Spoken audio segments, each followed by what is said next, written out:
Welcome to the FreeTruth show on These Changing Times Radio. I'm your host, Patrick Lynch, in Dorset in England. And what do we talk about in England? We talk about the weather. Chemtrails, nasty, toxic chemtrails. Oh, and flash floods, and my town was submerged with a kind of harp monstrosity. And of course, that's another story. Our guest this evening is Michael TSARION, author and researcher of the occult and public speaker. And I'm just going to bring up his bio here. You can go to michaeltsarion.com. Welcome to the FreeTruth show, Michael TSARION. It's a pleasure to have you back. Welcome back, sir. Thank you, Patrick. Are you in Europe now? Yeah, still traveling. Yeah, good to be out and about in Europe. Yeah, you're getting ready for the big. You're getting ready for the big tour, can't you? The big all-dayer. Yeah, we're still doing the last of filming, but mostly working on polishing it. Getting ready to do the presentation. Sure. Yeah, I know how that feels. Preparing for your interviews, it's the most work I put into any of the interviews, and it's always takes hours of concentration, to be honest. I wish the questions just rolled off my tongue, but it's such a vast subject that you cover. I like to do a bit of homework, before each one. We were talking earlier about the foundations and their links to sort of funding art. And I uncovered a little, before we move on to your talk and the subject of your talk, which is, by the way, folks, if you've just tuned in, Michael TSARION is an author and researcher of the occult and a public speaker, and he's giving us a talk on the 10th of September 2011 at the Connaught Rooms, and that's an all-dayer from 12 p.m. to 8 p.m. It's a kind of a landmark event for you, I understand.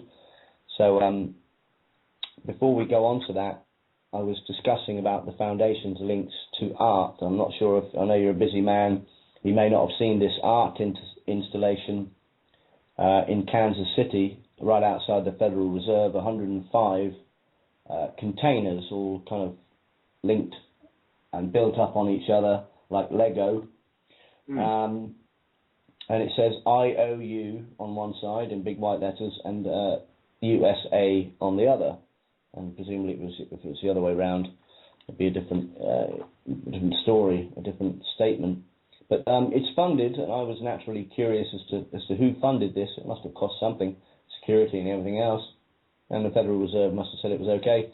Margaret Hall Silver Foundation, heir to the Hallmark card fortune, 100-year-old history.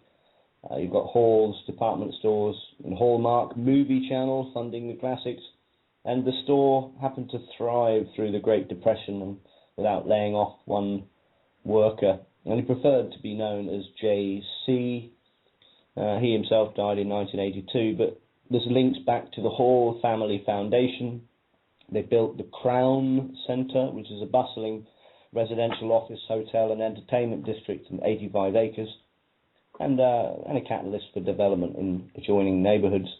And it turns out that he was a very close personal friend of Winston Churchill and a couple of presidents. So not bad for a lad that just jumps off the train penniless in Kansas City 100 years ago with a box of postcards, eh? No, exactly, and it's such a common story that even with the Microsoft people, or the not just the Microsoft, I didn't mean that, I meant the entire Silicon Valley crowd, whether it's the Larry Ellisons or Steve Jobses or the Cisco people or Microsoft or Sun Corporation, all of this nonsense about them being just local yokel lads working out of their garage.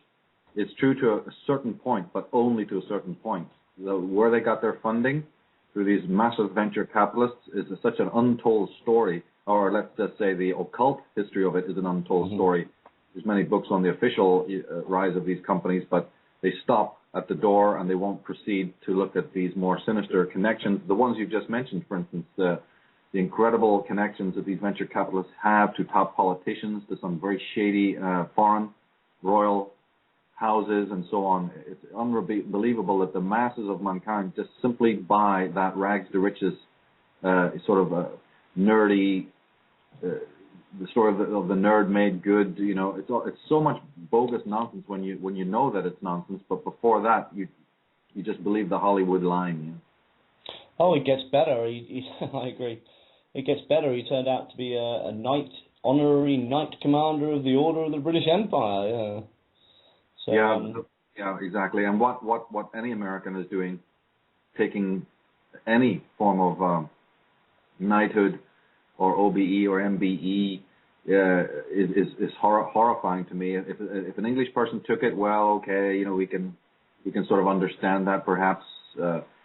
But when an American takes it, people who are sworn by their birthright to resist this royal nonsense and to basically laugh in its face. Yeah, an American man should be honored. The badge of merit is his own hard work, his love for his country, his hard graft for his people and for his family, and by his own inherent sense of maverick independence. That's the only badge of merit that an American needs. It's unbelievably, it's just utterly horrific that they would, you know, get down on their knees and take these honorary positions from the British Crown. It's scandalous, absolutely scandalous. But that's been the pattern since the days of Joe Kennedy and even before. Absolutely. But I think that in a way it's a good thing. In a way, it's a good thing because then we know who they are. You see, okay, go ahead. You've got the perfect right as an individual to go and do this. These Colin Powells and, you know, Schwarzkopfs and Giuliani's and whoever else goes and gets it. Well, then go ahead, and then we then know as Americans who you are. So you've just advertised yourself as a treasonous, you know, dog is basically what you've done. In past times, during the Crusades or medieval history times, the public were not so forgiving as today. Less technology. No. Less technology, mind controlling them, I guess. Over here, Michael, you know I live on the south coast in Bournemouth, in Dorset. We had a Bournemouth Air Festival. Lots of chemtrail spraying, lots of harp activity on the opening day. And I'm anxious to get your thoughts on this because I was walking around and I remembered what you said about the coronation being a big ritual. This was a massive show on the beach, along the prom, tanks, big recruitment drive, the Bournemouth Air Festival. I mean, maybe I'm looking too deep here, but Bournemouth Air Festival, BAF, Baphomet, I don't know. But the whole thing seemed like a ritual to me. Along the prom, there was tanks, kids being encouraged to sort of handle weapons and pretend to fly helicopters, RAF recruiting now. Meanwhile, the whole sky is absolutely drenched with toxic chemicals for a week. Now, on the opening day, our town was hit by the worst flash floods in its history. 60 millimetres, I believe that's a month's worth of rain in 2 hours, and I filmed it all. I even chased after some of the cameraman about chemtrails. But I know it's not a subject you've looked into a great deal, but the opening day of this Bournemouth Air Festival, ritualistic kind of get-together, really. Even the Freemasons of Hampshire had a stall, you know. I just wanted to get your view on big entertainment-type events like this. Is it ritualistic? Well, certain elements of it may be. It's not that individual... well, again, one would have to look at the exact dates as well. One of the ways to prove that anything is... The 18th of August. The 18th of August it began. That's when the big floods were. Well, the only thing I can think of right off the top of my head is that's very close to Bill Clinton's birthday. It's late in the sign of Leo. Other than that, I would say that things that happen around that time are fairly ritualistic because of in ancient times, the rise of the Nile. Now, did you say this was along the coast? Yeah, right on the coast. Yeah, because then, you know, again, I would have to know more about it, but this period of time is somewhat sacred because when the sun moves into Leo, it was the beginning of the Egyptian New Year.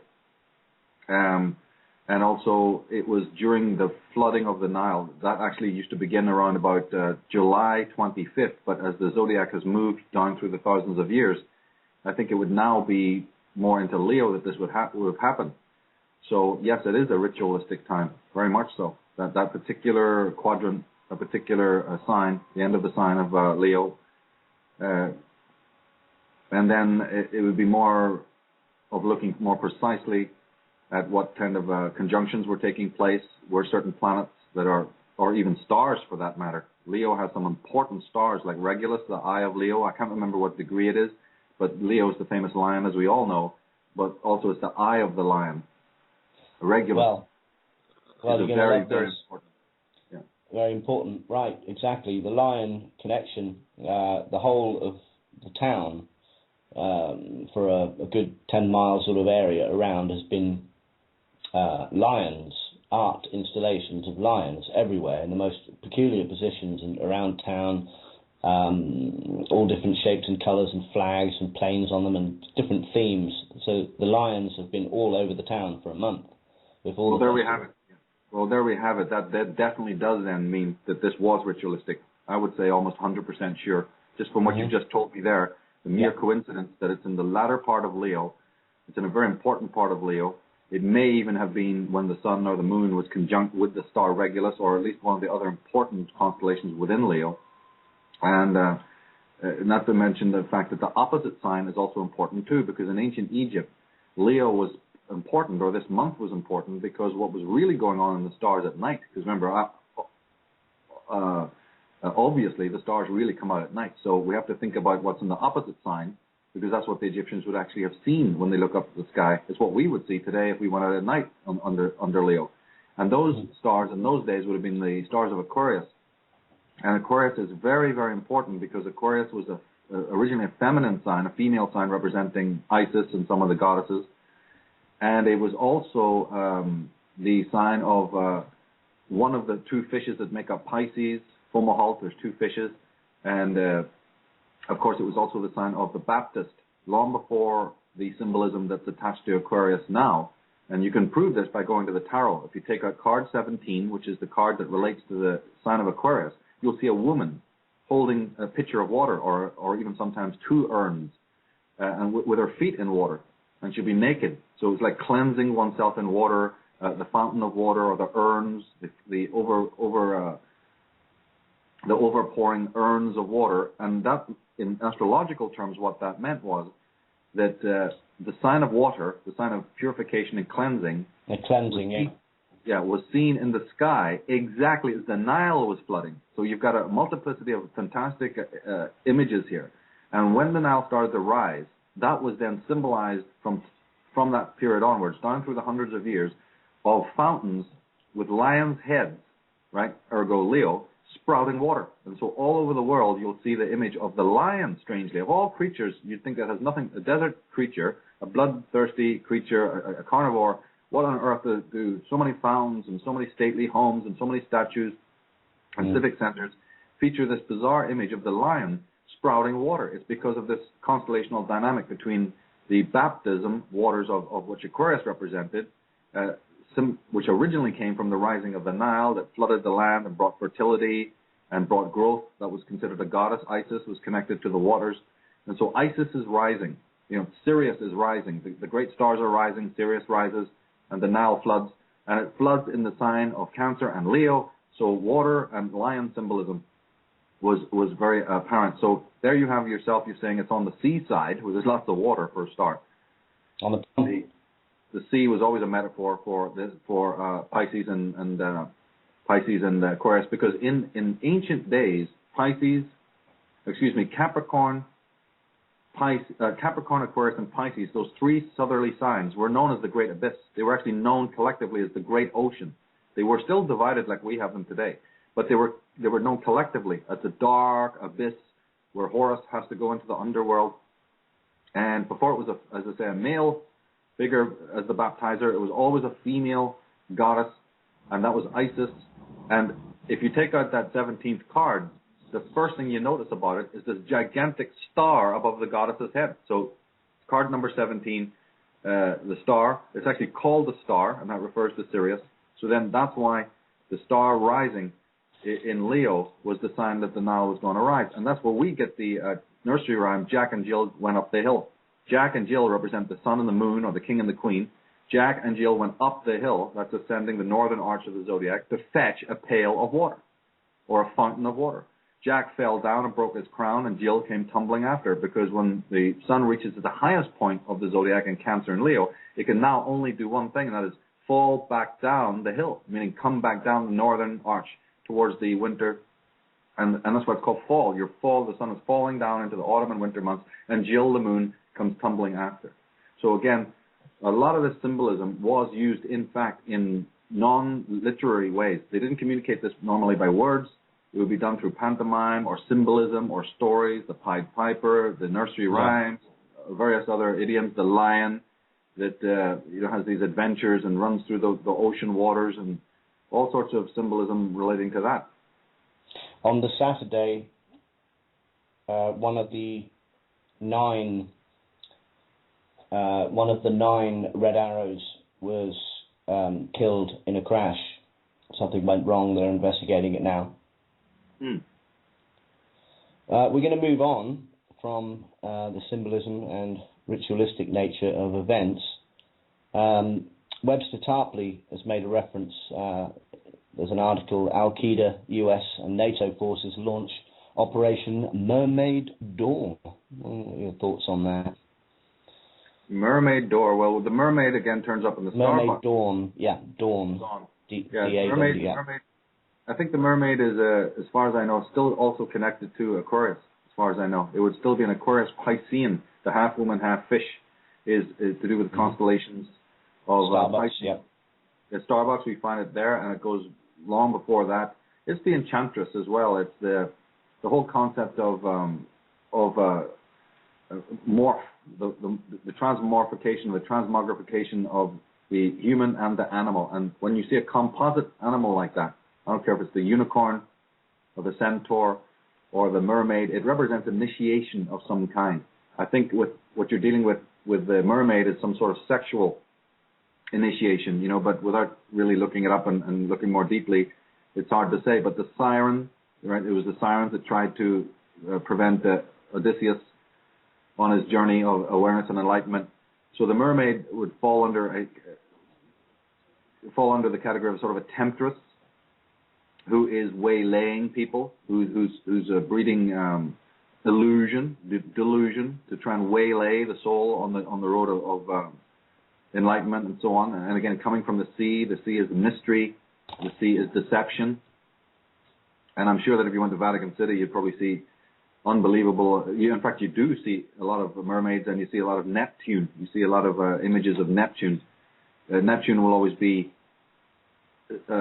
distinguished because he's either carrying a little trident, or behind his head there'll be a shell. So any sculpture or any frieze on a house you see where there's an old bearded man, because otherwise it would be very hard to distinguish that face from, say, Dionysus or whatever. So the shell is the sign of Neptune, the god of the waters, Poseidon, and also you have the mermaid symbol. So there's a lot of occultism there, and it probably is tinged even with some sexual imagery. But you see, Piscean symbol. Remember, a lot of these houses, a lot of these individual dynasties have their own particular heraldry, just like you see heraldry, and just like you see coats of arms. So one can study these symbols and get pretty clear on a lot of what the main symbols mean, even if they go into the many dozens. But then we also have to remember that these individual families, and even individual people have their own emblems, and that takes a lot longer to discern. So why he'd be using that, or why they come up with that particular term, is really fascinating study. Each one has to be gone into, and for what reason they particularly use that term. I mean, for all you know, it could be a specific logo of a specific degree of a secret society. It might be a specific secret society that's even symbolized by that. Right. And they use the colors too. No doubt about it. But any being with scales, any being with who represents the waters of the ocean, is very obviously is very much a thing to do with secrets and initiations and serpentine, and also danger. Great danger of being lost, being deceived, and also being destroyed, waylaid. During the recent swine flu scam, that encourages mothers to stab up their children with various vaccines of paralyzing ingredients.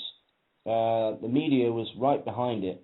One word they used continuously, and it's even sort of migrated into many topics now on the news and television generally, and in the media, is the word underlying. They had underlying health problems, underlying this, underlying that. From your studies of words, talismanic words used in the media as spells almost to mind control the public, there's an overt use of this one word, underlying. Is it lying, as in not telling the truth under a cloak of benevolence? Are they communicating something there, something different, underlying health problems? Yeah, it's exactly that. It's the first one you said. It's the simple, but yet so transparent, invisible play on words. The underlie, the lie we're giving you that's under. Because we show things to your face and you chumps can't get it. Exactly, that's what it is. Yeah, we're lying to you, but because the only other serious subject, Because the only other thing it could represent is more like the underworld, meaning the unconscious. But they're always dealing with the unconscious, so there's no reason to think it would be that term specifically. It is simply the play on those two words, the lie that is under, the reality of the true reality that we know that you don't know, and this is constantly the way they work. You're listening to the FreeTruth show on These Changing Times Radio. I'm your host, Patrick Lynch. In England, we're speaking to Michael TSARION, author, a public speaker, and researcher of the occult. We do have a question from a friend of mine. He wants to ask you what your thoughts are on the project Bluebeam. I haven't really followed it, to tell you the truth. I've just read what everybody's read. I haven't gone into it. I haven't had the time. I simply haven't had the time with other projects that are going on. Now, this is the thing that happened in Norway, right? No, it's the alleged technology that's able to put holograms onto the sky, images of various things, and a lot of researchers are guessing they're going to try and pull something, the Olympics, like a false flag, alien kind of visitation thing with this project Bluebeam. Now that I believe, which would undermine. I mean, if they showed a picture of Jesus in one side of the world, of Muhammad on the other, and Buddha on the other, it would cause panic among religious people. So, and it's hard to even list down through history all of the lunatics that said they saw something in the sky. With the famous one being Constantine, but there was the other one that's very famous. Will come to me eventually. It was a phenomenal period. Oh, I think, do you know what it was? It was the origin of the Scottish cross. You know that St. Andrew's cross? Oh, yeah. During the war of the Brits or the Scots with the Romans or something like that, I mean, anybody can just look it up online. Some king said that's the image that they saw. And that's how that particular cross or whatever was picked up by, the St. Andrew was adopted. St. Andrew, of course, was a Mediterranean, Asia Minor prophet, as they say. And how on earth did his tutelary symbol then end up in Scotland or whatever? It's because of this tie-in. That's not the true story. The true story is even infinitely more fascinating about the West to East movement of civilization, like I was mentioning, that many of the saints that originally were Druidic ended up in the East, only to end up coming full circle back in another guise, under the guise of Christianity. They were smuggled back into Britain. So they were actually British thousands of years before, went away or were taken away. When the Druids were crushed, they were re-scripted and then sent back. And St. Andrew is a fascinating one because the word Andrew actually goes back to Andhra or Indra, a god of the Aryans that's known more in India today. Ask any Indian person about the god Indra, and they will know who Indra is. And Indra's symbol is called Indra's bolt, but it's actually a cross. It's called bolt, like, Zeus's bolt. But actually, when you see pictures of Indra's bolt, it actually turns out to be a cross, the very same symbol we're talking about. So Indra, St. Denis is Dionysus, Agni, Agnes, Bridget, bride, going back to the old Irish gods. The list is endless. Stephen, meaning crown. There's so many different gods like this. But yeah, looking up and peering into the sky to see the sign is an old throwback to astrology, when you looked up to the sky for everything. That's where the word sign comes from. It's a take on the word for the moon. Omen. With the technology, omen, yeah. With the technology available now, never mind leaving aside HARP, if this technology exists and they're able to produce these images onto the sky, it may explain why the Sovereign Independent newspaper, sovereignindependent.com, they recently showed an article of a library competition where the Scottish symbol there, the St Andrew Cross, was, everyone was invited to take pictures of the sky and send them in, and to find the best winner, you know, for the best image of this cross on the sky. And it was, all of them were clearly chemtrails that have been manipulated and shaped. And the other day on Meridian ITV News, there was a weather blog by Simon Parkin. I've chased these camera crew with a camera asking about chemtrails. It's on YouTube, FreeTruth show. The title of the blog was Clouds That Looked Like Other Things, and they had celebrities like Schofield. There was an actual kind of false flag, alien invasion type bullcrap scenario woven into it. This celebrity has sent in this cloud. It looks like a fish. It looks like a UFO. So clouds that look like other things. So we'll be speaking to ITV Meridian News weathermen a bit more. It's probably a handout. But yeah, I mean, the potential to exploit people's faith with this kind of technology is immense, really. And it doesn't even have to manifest.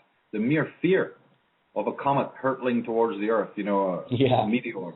The mere fear that, some bizarre crafts have been spotted in the corner of the galaxy, I mean, it doesn't take much to drive people into a state of total panic. And they know how to do it collectively. They know how to do it individually, and they can do it collectively very, very easily. Really, it's incredible. And remember, in our DNA, in our racial memory, looking up to portents in the sky is probably one of the most common and deeply embedded, both in a traumatic way, looking up to cataclysmic events which happened, you see. So then looking to these comets hurtling through, that's where we get our witches on broomsticks, and Zeus's thunderbolt, and many of the other illusions in mythology can be understood. I mean, even Poseidon, we talked about Neptune, Poseidon. The meaning of Poseidon is actually earth shaker.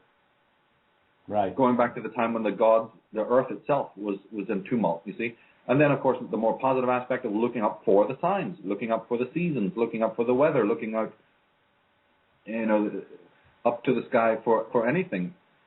This is all embedded in our racial memory. So the very idea of putting something mysterious, chemtrails in the sky, or other hallucinations that they may try to stimulate from the human mind is a huge part of their arsenal of weaponry. It doesn't mean that it doesn't mean that they all would buy into it and want to do it, but there's always a group within there that worked on this technology and want to use it for this very purpose.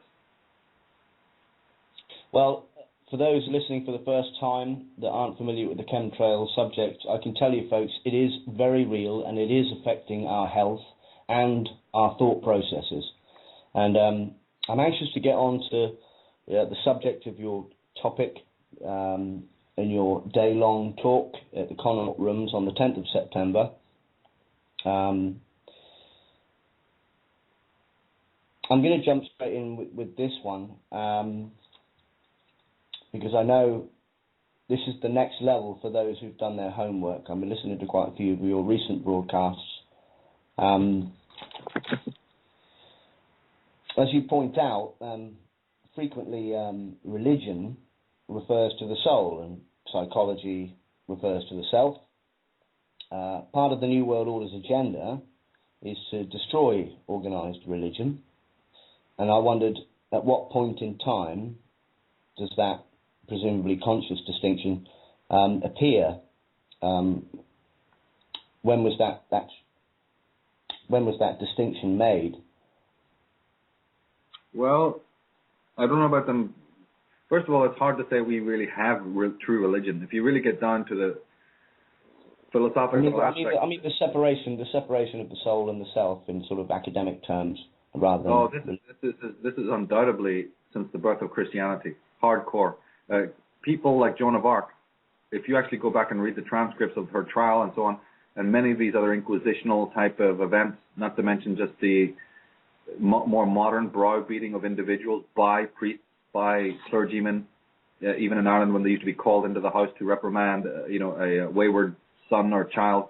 They had so many rights, and basically the motif was, how dare you act for yourself? You're selfish. You're a sinner. The complete refrain of Christianity, and I can only imagine in other religions as well, is always to be destroying the self. They keep a certain veneer that they're still talking to the individual, but it's laughable. It's absolutely laughable when you really understand it in simple, logical, sane language. For instance, the simple point that I always make is, look, if you have a system, a theological system, that for all its little nuances and variations, the basic tenets are one God, one heaven, one system of rules to get there, like the Ten Commandments or whatever other procedure, and then when you finally get to that realm, that heavenly realm, everybody who's done the same procedure and believed in the same Messiah figure, you all go to the same place. Where's the individuality in any of that? There isn't any. One path, one set of code, one kind of obedience, and one heaven and one kind of God. That's it. This is the hallmark of collectivism. So that even when they may try to spruce it up and polish it up by saying, you, the individual, need to let Christ into your heart, that might sound like an individualistic statement. But it's anything but, because you are the same as the Johnny next door. Everyone lets the same Jesus into his heart. Everyone does the same thing. And we don't even think of the routinized, stereotypical fixity of this. And this has no true philosophical value whatsoever. It's actually completely contradictory. And so people try to come back to point this out. But individuals do not want to hear that, because individuals themselves don't want to be selves. This is the great way that this relationship of master-slave works. The master wouldn't be wasting his time even trying these memes on people if the master had not already understood that in each person, the individual is scared to death of what it means to be a self, or in religious terms, a spirit. So what they do is they present to you a package, nicely streamlined, just with these talismanic terms like independence and freedom and everything on the top of it, and knowing that you will swallow it and buy it, because actually the unspoken rule is that you're going to become collectivist. I'm going to lean on everybody else. I'm not going to do good. I'm going to obey what they tell me is good. And then they promise you something after death, promise you this reality after death. And in the early days of Christianity, it was that, you should even tolerate the misery of the world that you're in right now. Just tolerate the fact that you're a sinner, because you are. And this is a vale of tears. And God thinks of you just as a completely despicable creature. This was even in modern evangelism leading up from the founding of America through this dispensation and all this rapture nonsense. It still is basically what's going on today. And everyone has been programmed all through time to beat themselves up incessantly. This is going to be partly one of the pieces of content that I get into when I do the talk in London. It's central to my work now about the inherent self-sadism of the average individual. And that person has been murdering their own self probably from the time that they first came out of the mother's womb with the help of the parents. Everybody does this. And until that stops, until that inherent masochism and evil stops in people, and it's only an individual who can stop it in themselves, because you're freewheeling. Everyone's just freewheeling. And if people think I'm just pulling this out of the air, I say to them, think about in one day how many times you've beaten yourself up, and then magnify that by all the days of your life. You're not good enough. You're not smart enough. You're not this enough. You're not that enough. You're never going to make the grade. You're useless. And how many people's voices in your head did you hear telling you you're useless, you're a fool? Even the very simple common thing of saying, oh, you stupid idiot, when you said, you missed that phone call, or you fell for some scam on the internet, or whatever it might be, even that little voice that you hear go, you fool, you fool, you fool, you should have known better. What is that? That's that self-sadism again. It's become so ubiquitous that our own inner dialogue is toxic. We have the inner tyrant, we have the inner dictator, and there is no way to negotiate the outer dictator until we have become fully aware of how the inner dictator works. In the Bible it says, remember in the Bible it said that thing about removing the plank from your own eye before you try to fix the sight of somebody else? Well, I don't remember that specifically, but I know the cumulative effect of just off-the-cuff remarks throughout one's life can build, or has the potential to build and sort of fester and manifest itself in different ways. It's part of our culture, really, that we take the piss out of each other. It's kind of bonding and fun, but cumulatively, for more sensitive people, it can build up and perhaps manifest itself in later life. Yeah, the madhouses are filled with people who are perfectly normal, except that they were so browbeaten by this inner tyrant, I mean, let's look at it from another angle. The very fact of comparison it falls under this category as well. How many times since the time we were born, how much of our lives, how much of who we actually think we are is based on comparing ourselves to everybody else? It's really something. Now, I'm not ruling out that there's a natural, quite normal need to do that. We are amongst other people, and we do see things we like in other people, the way they stand, the way they walk, the way their mannerisms and so on. I'm not saying that this has to somehow be, stopped. It can't be stopped. We are mimics, and it's a good thing. But what has happened is we have psychologically lost our own sense of self, or let's say that the self that we imagine we are, right, the pseudo-self that I keep talking about, is literally not our true inherent self, because, of course, it's simply grammatically illogical. The self is the self. It requires no other person or no other entity in order to exist. So the self that we have, that is made up of all of these endless comparisons. How many teenager kids do you know that don't have a poster on their wall of some rock star or movie star? This is what I'm talking about. It's so ubiquitous. And I'm not saying it's all negative. We just have to observe that this is the case, that the thing that we call the self is a total farce. And that simple, basic philosophical and psychological understanding that we inhabit a kind of a costume when we walk around. And the better we perform, the better society likes us. And then we smile because society smiles. And what we do is we go, get away, self. Don't make your presence known to me, for goodness sake. I don't want to be you anymore. I don't want to be myself anymore. And if you examine very closely the behavior of children, I'll give you an example of the other day, because I notice this all the time.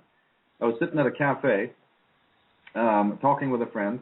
A few chairs away, tables away, was a family with a kid. And the kid was about probably 4 years old and started to just mill around the table. Just started to walk around the tables and touch the glasses and just look and peer at other people. And believe me, that kid couldn't get 4.5 feet away before up jumps Adolf Hitler and comes screeching over, grabs the kid, goes, come over here, get back over here. So that is tyranny. Yeah. I don't care what way you cut it. That child cannot physically go 4 feet away from its controllers because it's under control. And the mere simple, random, spontaneous act, no trust is being projected to that child. Oh, a truck's going to run over it, don't you know? Jesus is going to be hit by a thunderbolt, don't you know, if the mother doesn't go over and grab it. I mean, just all hell is going to break loose. It's going to implode in a ball of fire. You can't let it go around and look at other people. It's theatre as well. Some mothers like to show that they're overtly caring for their children because they feel under pressure themselves through programming. I was on a bus the other day myself, pretty much the same kind of situation. And I overheard a conversation about a mum, the hairstyle that the school might not approve of this toddler. This toddler must have been 5 or 6, with long blonde hair, and she was worried that the school were going to tell her to cut the hair, She actually used the word, it's conformity. I'm worried about him not conforming at school. She actually said the word, That's right. Now that's programming from TV, isn't it? Yes, it is. It's complete programming. It's not the same thing as what they call sociological, not adjustment, that's pretty much a negative word, acculturation. Acculturation I'm not against. Going along with certain cultural features and absorbing them is very healthy. And the parent can have a child do that without any problem at all, without losing its identity. What you and I are talking about here is a far more extreme pathogenic thing that really causes breakdown. It causes neurosis, number one. All people become neurotic. And those mothers you say that do this, or the fathers that do this, yes, it's partly a presentation of their child to the world. I mean, again, that's allowable. That everyone wants to show off what they have made or what they've created. But then that gets out of control, and there's an exhibitionism involved. And then more than that, the darker side of it is the simple neurosis of the parent, who is not projecting any trust at all. Because speaking trust is very little of this. It's more about the projection of utter trust to the child. It picks it up non-verbally. And then it's the neurotic, paranoid fear that comes through the programming of other parents, or maybe the parent's own childhood of fear. And everybody's on a lead. You're either on a lead physically or you're on a lead psychologically. And if you try to break that lead, if you try to say, I do not want to do what you want me to do. And by the way, again, I know that people think I'm pulling this out of the air, so here again, take a simple test. Go for just 3 days. And when I say go for it, I mean you're really going to have to do it now. And when somebody asks you to do something for them, just say, no, I don't want to help you. I don't want to do that. Now, what you've just done there is exercise a selfish action. And it's a perfectly logical and normal philosophical and philosophical state to be in, where you do not want to help anybody else. And see what will happen to just observe it. Now you're a scientist in a laboratory. I'm not telling anybody to do anything that they wouldn't do in a laboratory. But just make your life the laboratory for 3 days and simply turn down helping anybody else. And you're not doing it maliciously. You're not doing it because you are cold-hearted. You're doing it as an experiment to find out what will happen if you operate from yourself. That is, don't assist somebody else in doing something. Let them do it themselves. In fact, even by people listening to me what I'm saying, their minds are going crazy because there are all these thoughts about, well, that means I'm cold-hearted, but I really want to do things for people. Saying that will go against the grain of what I want, because as a self, I do want to help other people. We're into a complete second and third chapter miasma to even bring up the point of saying no, because in some South American countries, they actually have that. There's people who live like that, where if they say, could you help me, mow the garden today? The friend will say, no, I'm not interested in doing that. I just want to sit here. And that's considered normal. Nobody interferes. Yeah. The Inca or the Quechua people, I think, they have this rule where that's fine. They understand that you want to be in your own space and be private. And there's no violation of that privacy. Today, there's not even the question of privacy. There's not even the question of it. It is a complete talismanic word that has no validity at all. And we are the first ones to break it down. We are the first ones who don't even know what a private act is. And if you tried a little experiment like what I've described, which is basically simply just the act of establishing a privacy, watch the living chaos. And then come back to me and tell me that love rules the world. The moment that you assert one iota of privacy or selfhood and watch the reactions of people, it is not love, nor does the feeling that you have for yourself love. It is criticism, it is scathing, it is self-sadistic, and it is also repressive. It's repressive to yourself and it's suppressive from other people. Do it yourself. Do the experiment and you will see that love plays almost no role in our social conditionings except on a very superficial level. And that's where we need to go. That's what we need to understand. You mean like a moral obligation? You bet. A moral obligation is not love. The constant violation of a self is not love. Now, we call it love, and we call it duty, and we call it obligation. It is not love. It is not self-love. And all other kinds of true love, including divine love, come from self-love. If you don't love the self, you certainly can't love anyone and anybody else. And those are the hardcore facts that never going to change, no matter what philosophical school arises in the world, no matter what religion, no matter what rubbish people tell themselves through the whole of their life. Those simple facts never change. They're inviolate. The man who doesn't love himself cannot love anything or anyone else. And that's another step that people need to understand. But I just boil it down to simple tests that you can do, purely experimentally. And the reactions that you will see from other people when they actually think that you're holding to yourself are not ever, except in extraordinary circumstances where people go, they have that true respect for your boundary. And try to do it. Try to find out who's got respect for your boundary, or do you have respect for other people's boundaries. And people, all these superficial, stupid, idiotic lies that we tell ourselves about, love and brotherhood will just crumble to the ground. That's when you do the real homework and you really find out what these human relationships are based on. We're living in a lab, really. We're being tested all the time like lab rats, and I see the result of mind control manipulation through the media. I see the result of that very clearly and worse than ever. One example, I was in a bus station the other day. It's no smoking now. It is against the law to smoke in this bus station. I'd like to see the law. I bet there isn't one. It's a designated public place. That's interesting, isn't it? Designated public place. I thought the world was a public place, and I need to designate it.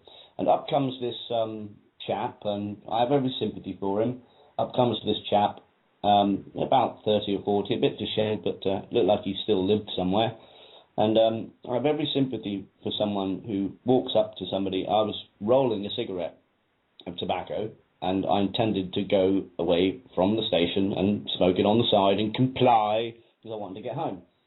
And very seriously, with the most deep, intense eyes, walked up to me and said, "You know it's against the law to smoke in this bus station, don't you?" Very serious. And I just thought to myself, "Oh, you poor fella," But what I actually said was, and forgive my language, I said, "Tell you what, why don't you piss off?"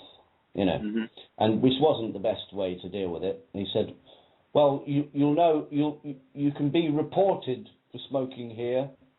You'll be reported." It was very odd.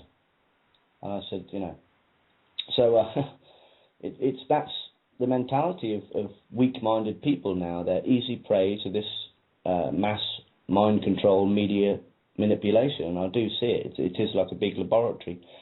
But please carry on. Oh, just the policing of each other. Yeah, it's been going on for centuries. It's definitely articulated to what I've just been speaking about. This anecdote you've given is fantastic because that is exactly what happens in the closed society of the global village. The global village will be each person policing themselves. You won't actually even need a police force.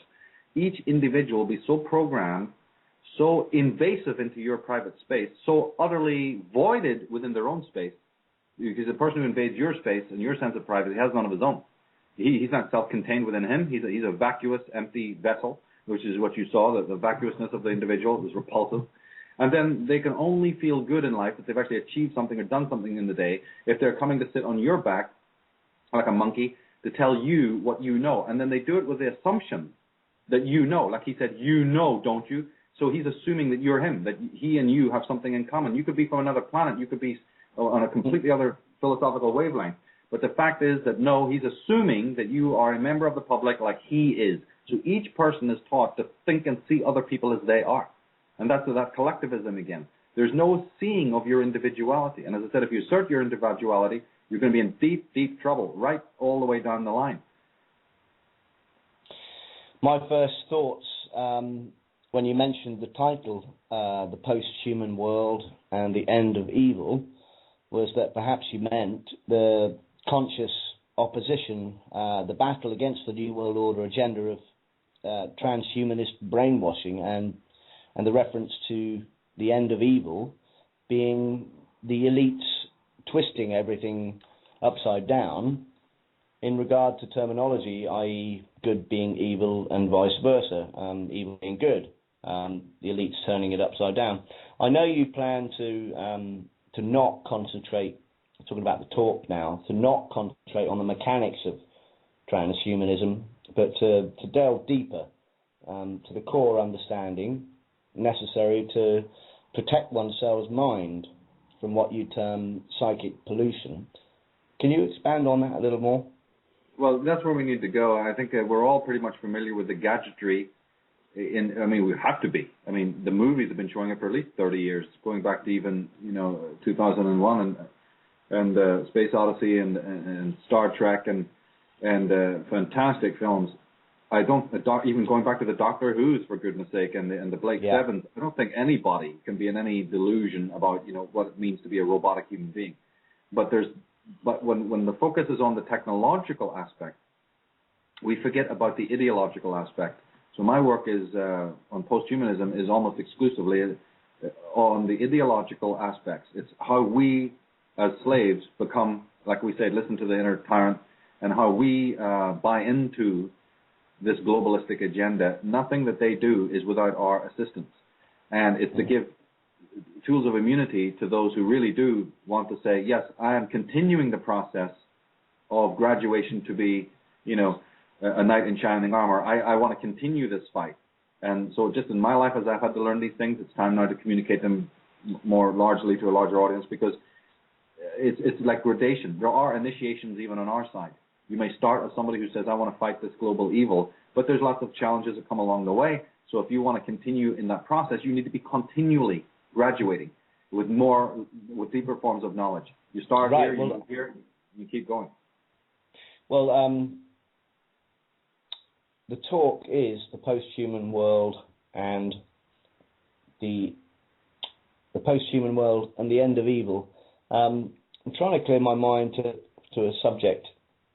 It must be a big thing for you. That's what I want to know, because there are many subjects doing the talk, the all-day thing. I mean, there are many subjects that in your series of works you were excited about covering first, but from speaking to you before in our last couple of interviews, you made it clear that it was essential to lay the groundwork from where the groundwork for where you are today, where you're at today. This all-day event has the groundwork in place, and you mentioned that for those who've sweated and done their homework off your initial teachings, so to speak, this all-dayer is a milestone, as you say.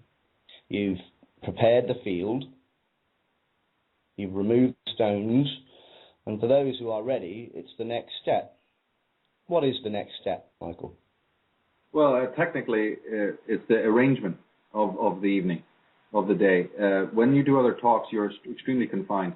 So even though I've got the solutions, and I'm very satisfied with how I've always done it, whether it's on a radio show or whether it's on a stand-up talk in a venue, I'm satisfied with what we've done so far. It's just that I've always wanted to tip the balance more so that we have less time for the preliminaries and a lot more time for the solutions, so that they can almost all be covered. And then, of course, as subsequent months and years go by, I've scripted more solutions. I've made them clearer. So it turns out there's even more. So it's even more of a need then to structure the presentation that way, not just leaving solutions to the last 15 minutes or the last DVD or what have you, but trying to spend most of the time getting into that. And also my solutions, as I say, are quite novel in many ways, and therefore require a little bit deeper explanation. I've said so many times that we're here to develop our soul. The soul is not, the spirit is not even something we're given at the time of birth. We're here to develop it and make it. So those are quite abstract comments to people, and one needs to fill that out. There's a section on children where there's a certain essential things that need to be brought into the lives of children, not taught to them, but brought out of them. And they're there to be brought out of, just like everything else is brought out. So if you can bring out bad things, you can bring out good things.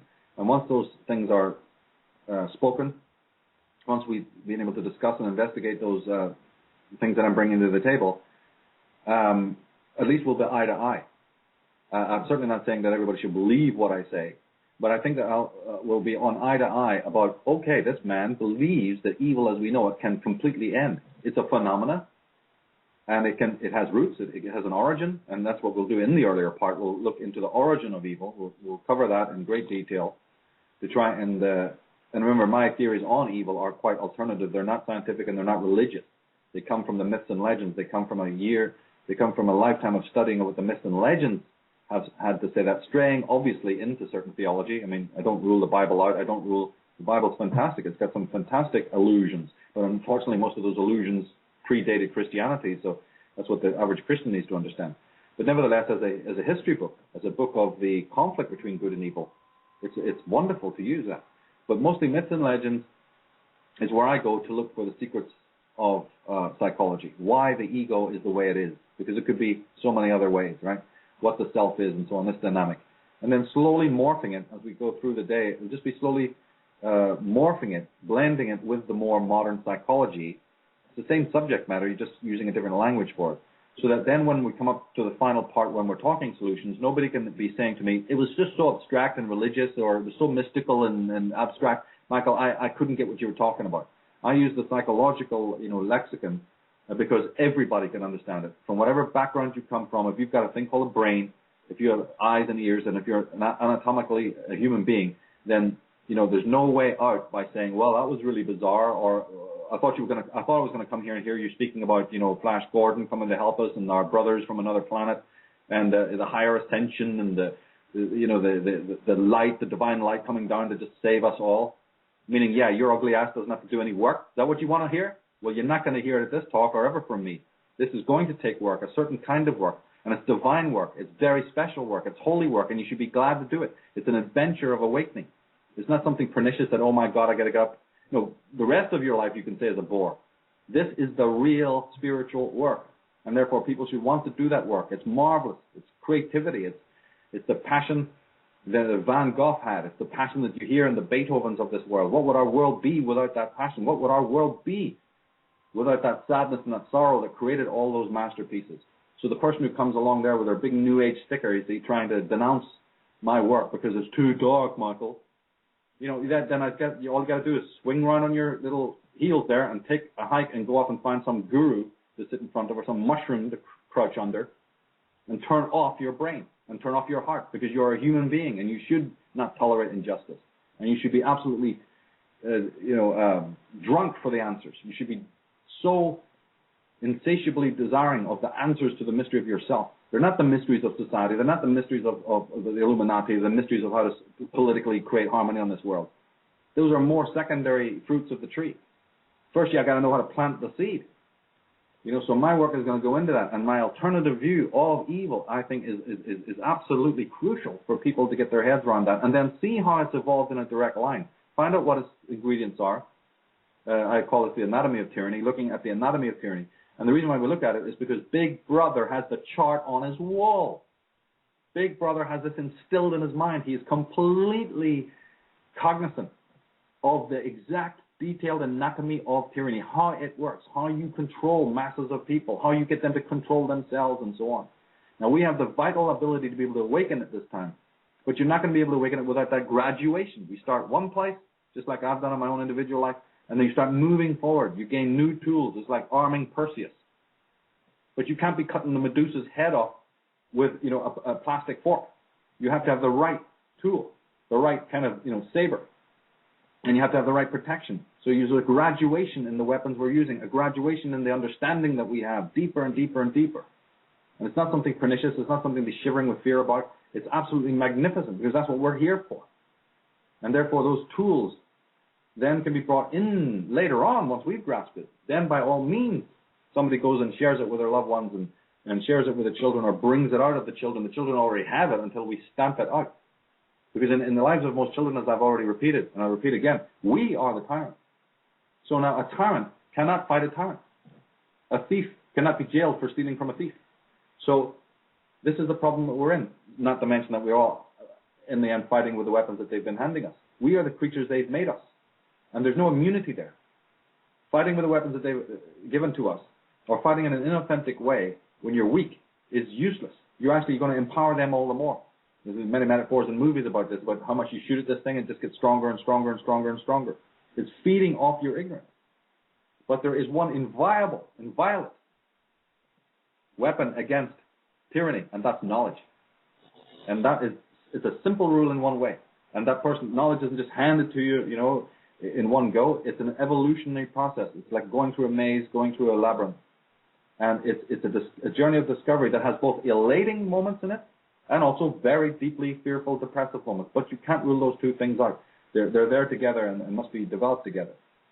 And the sum total is that when we're so empowered with this kind of knowledge, when we absolutely know what a self is and what a soul is, then we're immune. We're absolutely untouchable. Nothing can violate our presence. And then we have guidance from higher up. Then the real guidance is able to enter, because there's not all this junk in the way. If you've surrounded your house by all this clutter and junk, how can anybody, even the postman, get up the garden path? Well, it's the same with the spirit. We may talk about higher selves and divine guidance, and I know that exists. It's there. But how dare we speak of that when our own house is in a state of complete and utter turmoil? When every drunk has been pissing under the stairs and fouling the place out. The walls of our own sovereignty, you see, are down It's like what would happen on a biological level. We'd be infected by every kind of antigen imaginable. So that's where we are psychically and emotionally. Our emotional and psychic doors are wide open, and they have been all our years. And there's an immense fallout from that, both in medical health, mental health, and also an emotional disturbance of people today. And that weaker Pillsbury boy, that weak, plasticine creature that we've become emotionally and psychically, that's the creature on strings. That's the lunatic you met saying, you are not meant to smoke here. I will report you. That's the very people you're going to be working with in their jobs. That might even be the person somebody's marrying, for God's sake. That is the trouble.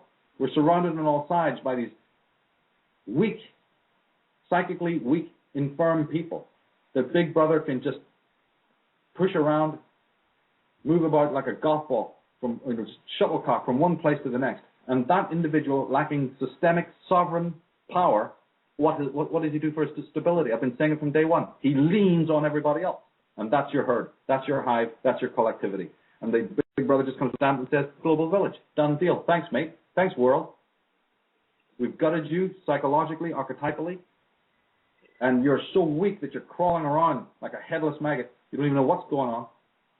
And so you lean on everybody. It's a big cluster. All this nonsense about oneness that you hear about in the New Age movement. Oneness of what? Oneness? A giant paper mache, hideous Quatermass monster of broken cells? You're going to sell that to me as being the solution? I don't want to see a broken shard saying, hey, man, we're all one. I want to see a man standing on his feet, tall, his head in the clouds and his feet deeply in the earth, remembering his ancestors, remembering his history, strong on his mountain, not needing gods to be propped up or other human beings and their foibles, not becoming dependent on others or, himself desiring that others become dependent on him. Only when you have that kind of sovereignty and individuality can you take on the vermin that feed off of this. I've said before, if you see rotten meat, don't blame the maggots. If you see a sewer full of rats, that's because that's a natural phenomenon. So if you see these vultures in the chairs of high places and the corridors of power, they're there for a reason. They're just there. We have manifested them.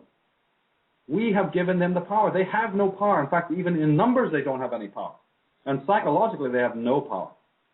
The power they have has been taken from elders, from people who are very, very clever, through sleight of hand and through sorcery, and also by our complicity.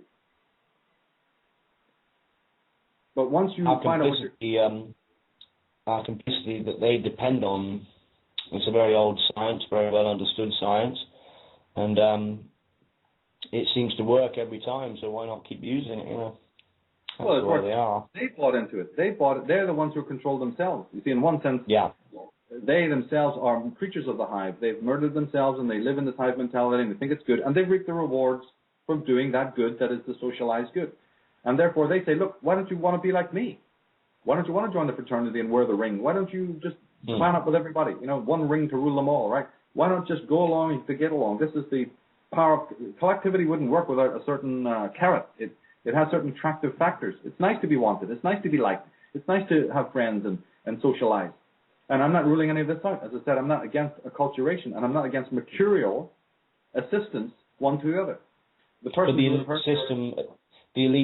elite system appeals to the earthly pleasures and doesn't promote the fact that you're laying the seeds for your own destruction, as you say.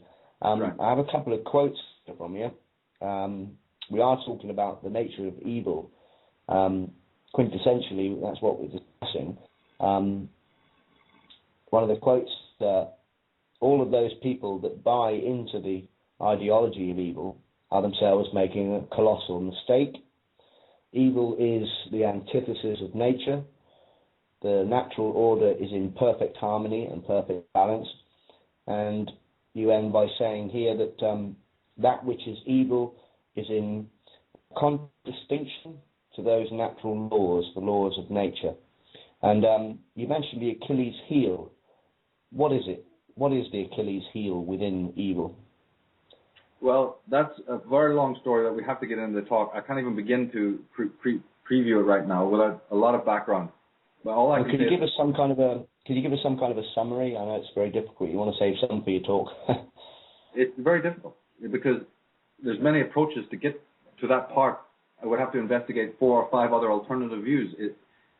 for instance, some of the views are this old catastrophe that happened in ancient times. So there's ingredients of the tyranny under the subject of the ingredients of tyranny. We have to visit in the DNA with the cataclysmic events.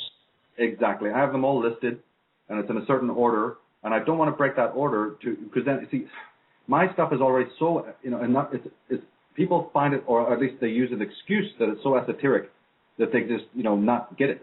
So I have to be very, very conscious of that and make sure that they can't find a bolt hole. And the way that I do that is to make it as eloquent and as articulate as I can and as structured as I can, so that we're moving step by step by step, so that at least I know I'm going to have critics. By all means, let me have critics. But then I can counter those critics by saying, and exactly what section are you talking about here? Are you repeating me correctly? Did you hear me properly? See, I have all of this other stuff that most people don't even know goes on. I have to handle it. I have to deal with it. I've got to deal with the backlash. There's people who get it like that. But Michael, you don't even have to say it. I got it. And I wish the backlash of the shadow, you call it.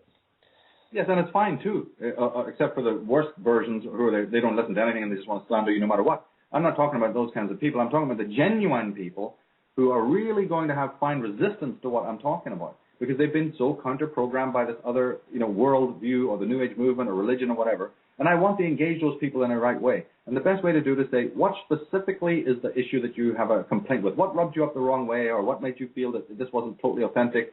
And I want to be able to get into it. And my whole way has always been that's why people have said, Mike, your programs are so long, your talks are so long. There's no way around that. I had to think about that in the early days of whether I should do it that way or not. And I just said, look, why should I not do it that way? What am I going to do? Do a sound bite and throw a lot of bells and whistles at people like some 30 minutes of Ripley's Believe It or Not, and just bamboozle people with a lot of lights and bells and whistles visually, and then try to cram my life's knowledge into like 40 minutes or even 30 minutes? No, I'm going to not do that. I'm going to fund my own programs and shows to be lengthy, and so that I at least then can be as understood as possible and get all the things that I know, and most of it is even, a lot of it anyway, is in real time. There's things I'm learning that need to be turned around almost in real time to the people that look into my work. So it's a very exciting thing.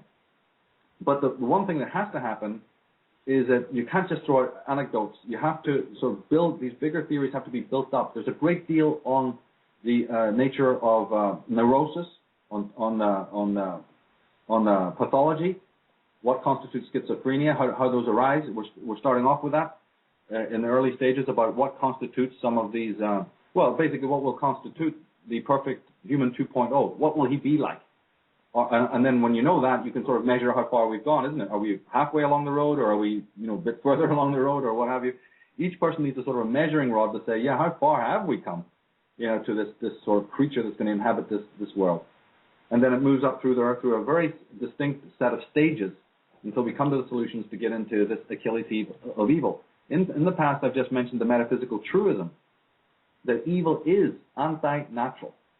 And of course, to say it's anti-nature, what do we know about nature? So right there, we've even got a question. What do you mean, Michael, when you say nature? Well, I mean the inherent intelligence. Walking on the bare feet on the ground, on the soil. That's lost in concrete cities. I mean the negentropic, holotropic intelligence that surrounds, that has been mistakenly called God.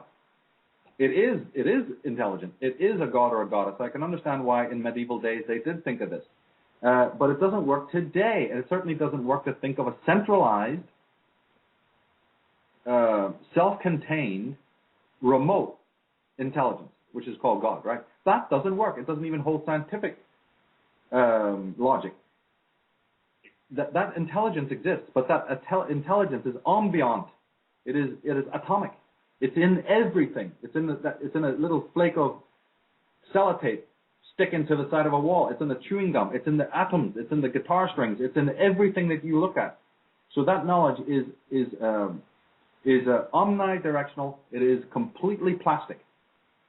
And in the medieval days, and believe me, there's still people today with that medieval view, seeking for that removed God on his mountain, centralized, set apart, but all creative intelligence, right? This nucleated God. This is total nonsense. It leads nowhere except to more metaphysical conundrums.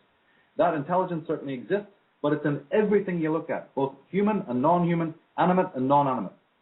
And we still, even with quantum science, even with so many fantastic discoveries conclusively proving this, with holographic theory and what have you, and even now with even neuroscientific discoveries about how the brain works, most people still are incapable of understanding this.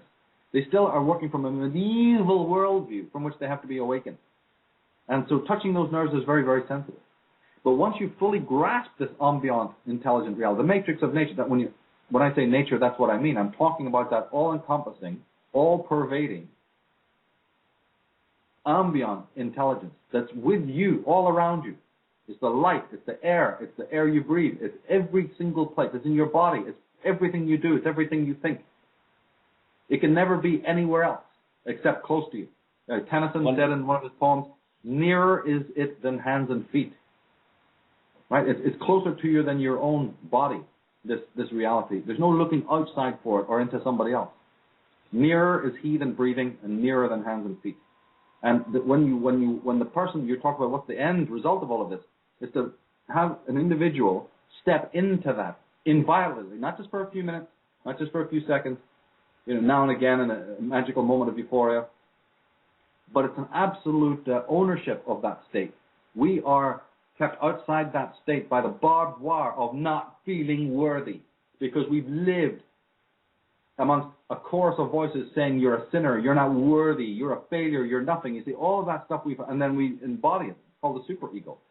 And so I take people through all of this matrix so that they can be under no illusion. I want people to be bringing their note papers, bringing and writing stuff down and taking notes, not just of the sources, I always recommend that, but even of the individual points, because I'm creating a tree of life the right way up to it, because we've been living like with an inverted tree of life. You mentioned inversion earlier about how they invert the good and the bad.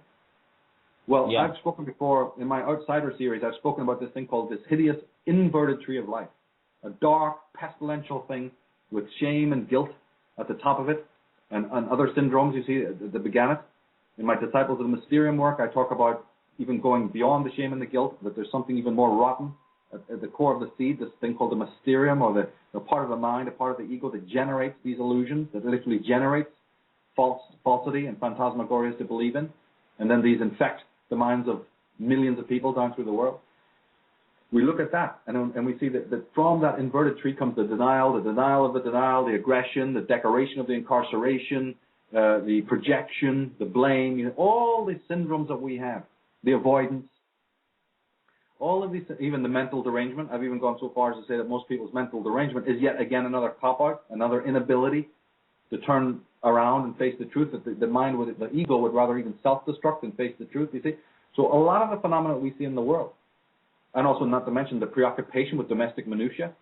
I know we've been kind of bashing it in this program, but in a way we kind of have to, because that's another escape, the immense immersion into the domestic and into the domestic and the social roles that we play. Again, at the cost of selfhood, you see. Now, how do you then invert that tree and create a proper tree of life that's going in the right direction, that can be ascended towards the true goal? That's a very elaborate process, because we're making a phase change. Now, I would say that we're being helped.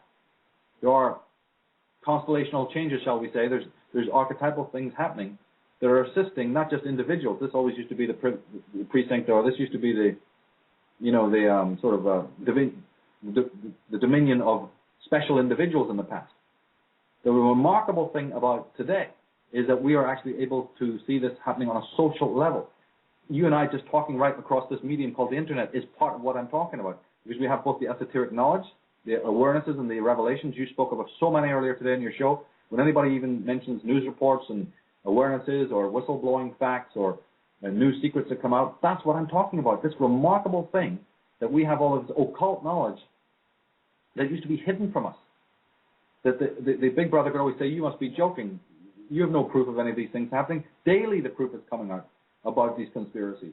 And then we have something else. We have the medium by which to broadcast it and which to discuss it. You see, these two phenomenal, absolutely modern things that have no precedent. Neither one of those have precedent. In the past, there was only a knowledgeable man, a knowledgeable outsider, a knowledgeable investigator who spent every day of his life trying to research things unimaginable sacrifice. They just find out even simple little things about the origin of the church, or the origin of royalty, or the origin of some even individual, like a investigative reporter trying to take on one cabal or one banker's foible or whatever. The work and the effort that it took. Now people can do it just with a few presses of the button, find out the most extraordinary things. So it's the coming together right now of this occult knowledge and the medium as well. Leaves a person like me in no doubt about the uniqueness of our time and our age.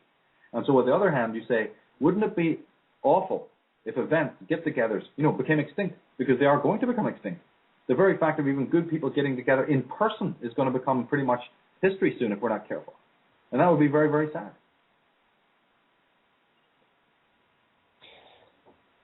You speak about the physical catastrophes, cataclysmic events that have embedded trauma in the very makeup of human DNA today. Also, genetic interference. The bloodlines of the Illuminati have designed civilizations or manipulated societies to bring them into the fold as sheep. Now, on the battlefield, talking about older times, medieval times, crusades, wherever, on the battlefield, when confronted by what one may regard as one's evil enemy, even if you're on the winning side, having vanquished your foe, your view of the battlefield is one of carnage, blood, and terrible trauma. If that ancestral memory is emblazoned into a bloodline's DNA, how is that utilized generations down one's line? What use is it to a controlling top family today? Well, you see, it is of use because remember we talked about these Pillsbury people today who've been so, what's the word I'm looking for? They've been gutted. They're emaciated. They're anemic, spiritually, psychically, and emotionally. Right. Technologically and mentally, we're way ahead. But in all the other divisions of life, other hemispheres of awareness, we are very, very, very backward. How did that happen? Through the carnage of the past, through the wars of the past, which I believe are largely orchestrated, because it's just psychopaths orchestrating it. And when you read history, there it is. It's not me saying it. You can see it for yourself. They have to have their pillow fight, and we all trudge off to die in their maniacal wars. Yeah, it's a sacrifice. You mentioned before that it was a ritual sacrifice, many big battles or wars themselves. The bankers fund and initiate. I'm glad you brought that up. I forgot. Exactly. They are ritualistic. And I've gone into that very deeply to talk about the ley lines and the locations, the geomantic locations. That's a fascinating study in itself. Also the timings and all of that. So these rituals, yeah. Oh yeah, they were right. Even the uniforms and my new book that's coming out soon on Trees of Life also delves into that again, the symbolism that's involved. And so this particular genocidal impulse that is in these psychopaths, whereas if you don't, the only way that they will let you live is if you live and say, all hail, master, I am your obedient servant, then you live.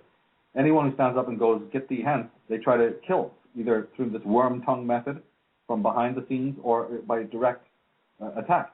Now, the sum total of that through the years, through the centuries, has been the annihilation of the strong DNA, the strong blood of the powerful human beings, the beings who were animated by a very strong spirit of rebellion. They've all gone out to the battlefield to massacre each other, and as Professor Tolkien and as so many other great poets and literary geniuses saw, who had to go out to the trenches, when they came back to the villages of, say, Britain, more than 3/4 of the villages had lost their young male population. And so, unfortunately, and these are facts again, you may not like to hear it, but these are facts, the DNA, the genetic offspring, are very, very weak. You're talking about almost genetic garbage is what's left. And that, again, is now another frontal attack. That's another attack on the human race, not just in the Western countries, but in other countries as well, to wipe out the proud, strong, moral, forthright, inherently moral, and inherently powerful individuals. They, as I said, they are fully aware of all these biological and psychological precepts. They know even on a biological level how to weaken the strain, just like gardeners or horticulturists work. And they've been harvesting us. They're still doing it with our children. The facts are slowly coming out of the horrible things that these people are capable of. But what we have to always understand is that their behavior is age old, like your question is. It goes back very, very far back, that they've orchestrated certain catastrophes, they've orchestrated internecine wars, civic rivalries. We know that they've done this. There is not any doubt about it, because even a study, an academic study of how Europe and Asia Minor was partitioned after the First and Second World War, leaves no one in doubt that you either had to be an idiot to put these people side by side, or you had to have an occult reason for doing it. And then just let's add on the Armenian genocide of millions, and then the slaughter of the Boers in South Africa, and whatever else you may have. You see, there's absolute malice of forethought involved in these horrors that has been perpetrated throughout the world. The annihilation of so many strong-blooded people. The so-called Second World War, the bringing together of Anglo-Saxon like blood and having them all slaughter each other under these Nazis who are nothing more than British agents. Getting all of these Caucasian Anglo-Saxon men to slaughter each other under the name of patriotism to get rid of them. And before you get rid of them, you put them into a black mass. You create a ritual situation, because this is going to be a ritual genocide of purging the last of the strong minds, the strong souls, the creative instincts. The creative and the passion needs to go.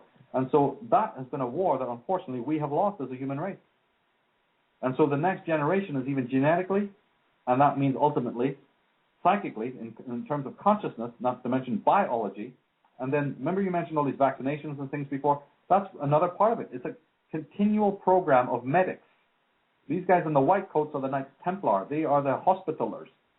Just like you have your Cult of Dionysus. The Cult of Dionysus is a group that focuses only on the children, right? Or on the libertines, on the Jim Morrison types, on those kinds of, like you see in the movie The Wall. They know there's a certain kind of personality who's seeking for ecstasy, the Dionysian qualities. They're not bad qualities, they're good qualities. But we have a cult that I refer to as the Dionysian cult, who are experts in how to use that kind of tantric mind, full of passion, full of understanding, full of joie de vivre, full of the élan vital.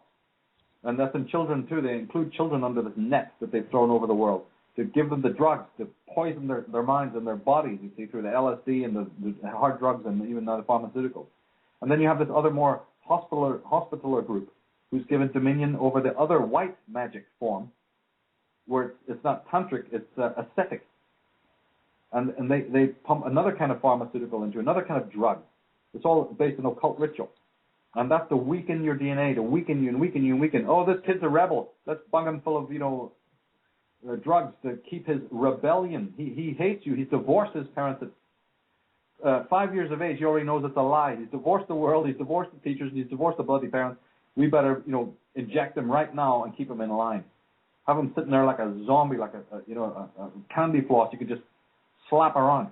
No sense of individuality. It's through the drugs that they've done it, but through centuries they've done another form of massacring. And that's through these wars, the 100 Years' War, the 30 Years' War. All sorts of purges that they've managed to accomplish. The list goes on. The Druids is one of the earliest ones that I focused on, the genocide of the Druids, that barely gets a footnote in history books today. Yeah.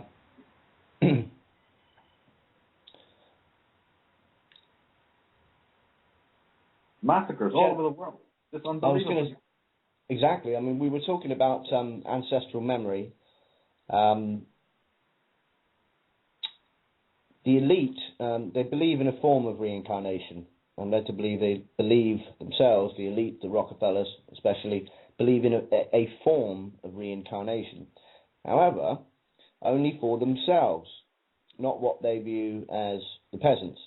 Perhaps this is why the high elite, the lazy boys and higher, have this obsession with interbreeding, because they demand certain qualities from their offspring. And you speak of ancestral memory, traumatized DNA. General Patton in the Second World War, you were talking about the movie there. Another movie, Patton, which I recommend people see. There's one scene in it in particular where there's three men in World War II uniforms, two generals, travelling down a North African road in a jeep. General Patton, hold it, turn right here. Driver, but sir, the battlefield is straight ahead. And Patton says, please don't argue with me, Sergeant, I can smell a battlefield. And Omar Bradley says, apparently he said, he was out there just yesterday, George. So he points with his riding crop, it's over there, turn right, damn it. The jeep goes off the road, passing some turbaned North Africans on donkeys, and then comes upon some Romanesque ruins. Patton gets out, General Patton gets out, followed by Bradley, and in the film, a haunting echo of horns plays in the background as if replaying some ancient charge of a long-forgotten battle. And Patton says, this is a quote from the film, and I know he believed in a form of reincarnation, that he was generals right through history. He says, it was here, the battlefield was here. The Carthaginians defending the city were attacked by 3 Roman legions. Carthaginians were proud and brave, but they couldn't hold. They were massacred. Arab women stripped them of their tunics and their swords and lances, and the soldiers lay naked in the sun 2,000 years ago, and I was here. So it's quite common for high-up people in the military and in the elite sort of bankers themselves, like the Rockefellers, to believe in a form of reincarnation. What's your view in the classic sense of reincarnation, like Buddhism, the way Buddhism views it? How does that tie in with the elite? Is it connected with the interbreeding, the qualities they're after? No, I don't think it is. I think we're dealing with two different things here, at least from my point of view. Number one, I don't discuss metaphysical abstractia. I have some very elaborate ideas on reincarnation and the transmigration of souls. Obviously, being a student of Druidism, I have some very specific thoughts on that. But I have not really written or published on any metaphysical content because, I think it distracts people from where I want their focus when it comes to my work specifically. So sure, I have to leave that in abatement for now. I may write on it or publish on those theories later on, and I seriously do mean that. But the other thing that you're mentioning about the elite believing in it is fascinating. Yeah. That is very, very fascinating. And this illusion that you bring up about General Patton and others have had it, it's not based on anything real. It's certainly not based on a genuine understanding of reincarnation. It's a symptom of schizophrenia or of deep-set neuroses. These are symptoms of pathology. Well, his dad apparently read him Homer's Iliad, which he memorized as a kid. So memorizing something that vast and intense when you're that young is going to play out at some level subconsciously later. So you may be kind of programming yourself to believe you were a general for Napoleon or whatever, Well, that's a good word, programming, because that, I think, again, hits the nail on the head. It is auto-hypnosis. That's a good way to look at this. Bram Stoker, the original creator of the Dracula books, actually wasn't the original creator of a vampire legend. That was Lord Byron, or Lord Byron, to be specific, about was Lord Byron's doctor, Dr. Polidori. But Bram Stoker, the Irishman who created the book Dracula, he was a very sickly child and was told endless ghost stories by his Roman Catholic mother, who used to scare the bejesus out of him, and his mind was always haunted, you see, by these incredible demonic stories and ghost stories, and she was well up on Irish folk tales and stuff.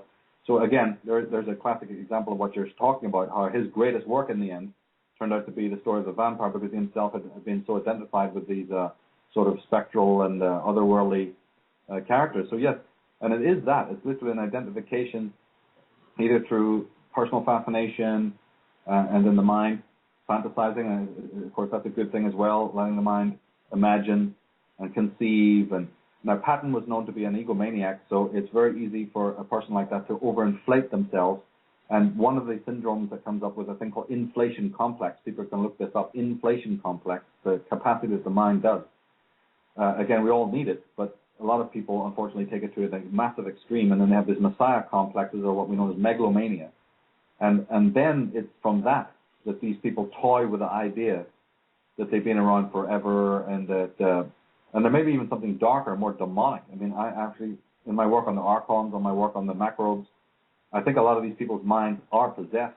I mean, in a very, very demonic way. They actually do literally, they are animated by entities that have long lifespans. And then that brings me up to also mention the fact that they're always been for centuries trying to find the actual physical elixir of eternal life. In my Taroscopes tour, I talked about the fascination that they have with silicon. In fact, I even talk about that in Atlantis book. But I took another route to it in the Taroscopes tour, where I talk about the carbon versus silicon dynamic, and how these technocrats, why they have been funding these ancient occult secret societies from Europe, have been funding the Silicon Valley experiment. They're behind the technology because in my take, the technology is twofold. It's one, to be able to vacate this planet. So that's where the rocketry and the rocket science and many of the other things that you think of when you think about technology, and you think about MIT and NASA and Lockheed Martin and all of these groups. That's one aspect. It's just the physical vacating of the planet and the requirement of the technology that will require. And then there's the other part of it, which is the seeking of the soma, the seeking of the elixir of immortality. And this is the cybernetic creature we're talking about at the beginning of the interview. That's key to the whole posthumanism understanding of the tomorrow, is this idea that either through drugs, they try to through hallucinogenic drugs, through the animated muscaria and all these other various concoctive ways that they've tried through the centuries, loosely under the name of alchemy. Now alchemy has proved to be chemistry, right? Chemistry becomes biochemistry. And so they're still seeking for this physical elixir. And it's questionable whether even in ancient times there were the gods. That all that simply meant was human beings who could live for very, very long periods of time. My mind is as open as anybody else's as to that. I don't rule it out. I think there may be a way to prolong life through substances, and there may be a way to prolong life through a technological, or now they say genetic means. But if you study the logos and the emblems of the gene groups, these genome projects, you'll soon see that they're using the same biblical and the same Dionysian symbolism, Templar symbolism of the old Dionysian cult when they used to mess about with magic mushrooms and stuff. So there's a continual discovery here. Yeah. Yeah, there's just a continual process. Yeah, sorry about that. That was just our cue for how much time we've got left. People can... Do you want to finish off what you were saying there, Michael? No, I just refer people to my Taroscopes tour because there's a very fascinating tie-in between this silicon eternity, the idea that the biochemical man and the technological, the cybernetic man, basically, one of the great draws of that is eternal life. That if you can, upload your unconscious into a virtual sort of reality, you not only have all the experiences that you could possibly have, but you may even have eternal life, a type of a virtual mental eternal life.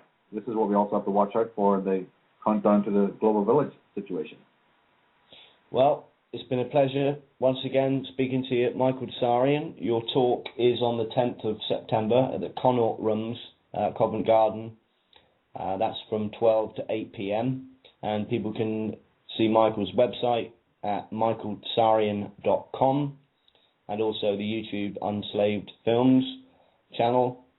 All that remains is thank you for your information and sharing your views on the world with us, and your teachings, and we really appreciate it and hope to speak to you again soon.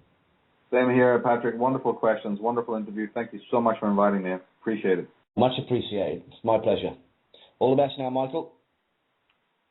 Okay.